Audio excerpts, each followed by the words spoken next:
like none of my opponents have the same style as Spence, so I can't really say which fighter prepared me for this fight. I would say all the fighters that I fought prepared me for this moment. You guys have said that this fight is pretty even. You guys are fighting the best in each other. What's it going to take special this time around to come out on top? Well, just me being me. Me going out there, fighting my fight, doing what I want to do, and just being Terence Crawford. That's it. What is your Terrence, take did on you them bet- saying that you don't have the resume to fight someone like him? Well, that just shows, the lack of knowledge that these people hold when they say that. When a lot of people say that I don't have the resume, I just laugh at them and say, okay, come July 29th, it doesn't matter who I fought. I'm fighting you, and then we shall see. Terence, are you guys still betting the million? I don't know. You haven't talked to him about it? You never brought it up or anything in conversation or anything like that? It wasn't brought up. Terrence, how did you become so... Usually with fights like these, and opponents like you guys, in the past, it's settled by, at least a rematch or a trilogy. Would you like to see a trilogy? Because usually that's when, a boxer goes down in history and it's always, associated with someone else. Well, listen, we got to get past this fight first, and then we can talk about all those other fights. My main focus is this one fight right now, and that's July 29th against Errol Spence. I'm not looking past him. I'm not looking over him, and I'm not looking for no rematch, no trilogy, or any of that sort right now. I'm looking at going out there and defeating Errol Spence July 29th. Do you believe he's the best that you've ever faced?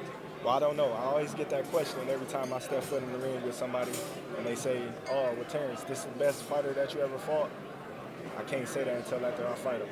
You seem real comfortable talking to the audience for this fight. What's changed now? Why are you more comfortable speaking to the media? Because I know it's not one of your favorite things to do.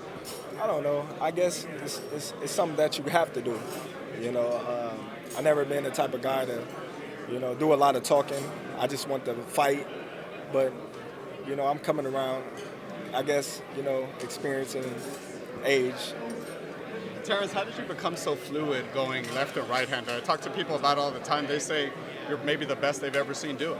Well, it was something that I was practicing as a little kid, something that I've been doing since a youngin', and I just perfected it. And how does that work with the southpaw, right? Because you're able to do it both ways. It works great against right-handers. Have you tried it against the southpaw again? How does turning southpaw right-handed, does that mix them up just the same? Have you seen me fight? I'm asking. Yes, I have. Have you seen me fight a southpaw? Yeah. All right, then. That's your answer. What separates you from him? Well, I think what separates me from him is, my mental, the way I think, my ring generalship, my counter ability. I think that's what separates me from him.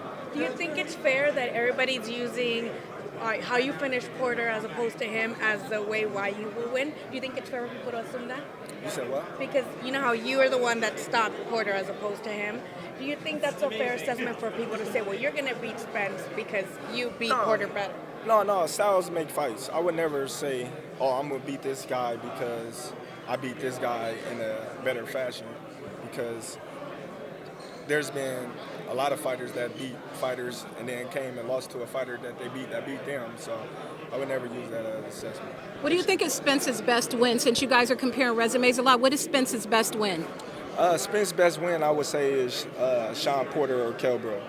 Terence, I saw you looking at Spence as he walked up, and then you kind of eyes on him the whole time, and then you guys started speaking when you guys were finally in front of each other. What words did you guys say to each other? We just, acknowledge that this is it. This is the moment that we both been waiting for, and it's here now. Your arm, I saw you got like a little scratch on your arm. No, that ain't nothing. If styles make fights, like you say, then how do these two styles mesh between you and him? Well, it match up real well. You got one fighter that loves to come forward and be in an action-packed fight. You got one fighter that loves to move, counter, and stand there and fight toe-to-toe. So it makes for a great fight. Do you think he'll try to box more instead of keep coming forward once, he feels like he did against Mikey Garcia, trying to box more? once he feels the power, or he'll keep coming, you think?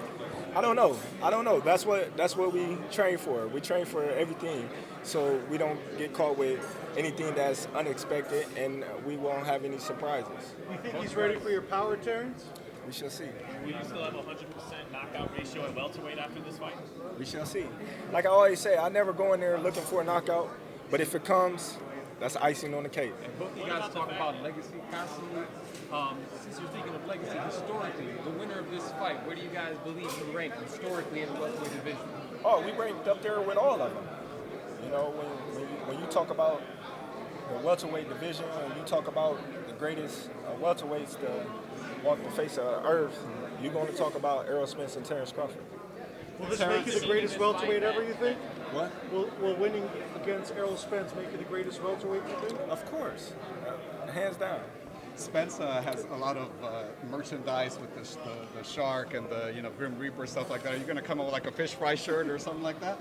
We shall see. We shall see. What about the fact that he's a fast starter and you're a slow starter? How does that play out in this fight? Well, look, if you want to start out fast, if you want to start out slow, he can do what he wants, But come July 29th, we're going to be ready for whatever he brings to the table, and I assure you that.